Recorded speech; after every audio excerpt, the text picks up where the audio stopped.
So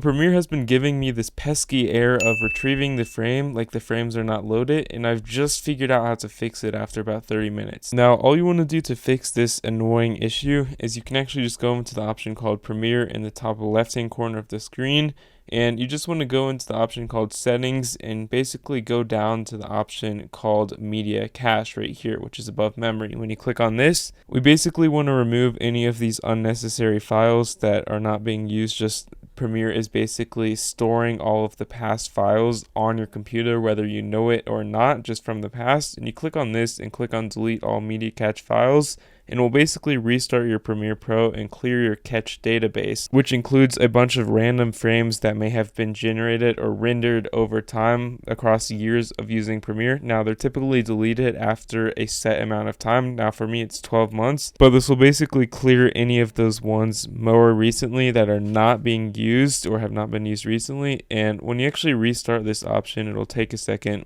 and restart Premiere and just open automatically. We can open up our project, and this should fix your issue. You can see this clip does work now of not being able to use or access certain frames in Premiere Pro. If you found this helpful, leave a like. Have a great day.